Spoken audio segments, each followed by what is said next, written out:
Hello everyone, I am Paul McGuire Grimes from Paul's Trip to the Movies, here with my review of Fyre, which is now streaming on Netflix. It's one of two documentaries all about the Fyre Festival. This was created by entrepreneur Billy McFarland and hip-hop artist Ja Rule. They set out to create the biggest music festival since Coachella, but when concertgoers arrived, they were in for a horrible surprise. Like I said, this is currently streaming on Netflix, and it's co-produced by Jerry Media, who were the marketing company that promoted the Fyre Festival and really dealt with the direct behind-the-scenes business antics of Billy McFarland. The audience that watches this will have to decide if this is a smart strategy to kind of get that insider voice, or if the subjects then are basically kind of treating themselves as innocent in this whole ordeal.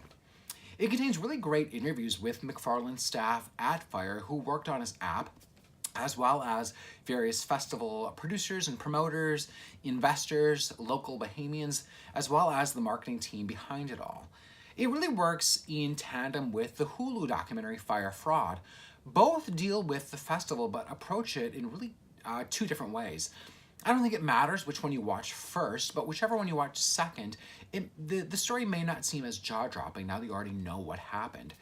I think that Fyre's angle is less about social media influencers and the rise of millennials, and really more about the kind of clicking clock, that countdown to really getting the festival up and running.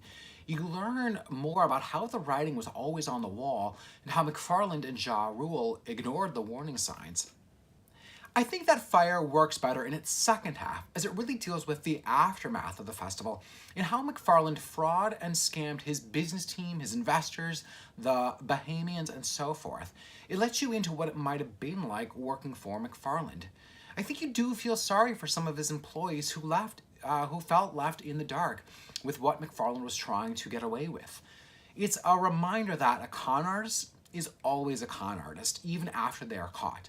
You learn more about McFarland's tricks and schemes post-festival as he tried to scam investors all over again. Even after watching both documentaries, they succeed at drawing you into the intrigue and the madness of Fyre Festival. We left continuing to discuss the merits of both films and how Fyre's direct connection leaves you looking at certain individuals in a new light. I'm giving it 4 out of 5 ticket stubs. If you like my review today, click subscribe on my YouTube channel. I have other reviews as well as Fyre Fraud and my appearances on KSTP's Twin Cities Live. And don't forget, follow me on Instagram and Twitter at Paul's Movie Trip, and then go to my website, paulstripthemovies.com, for more reviews, as well as a link to my podcast, Paul's Trip the Movies, on Podcast One and Apple Podcast. Thank you so much for watching today.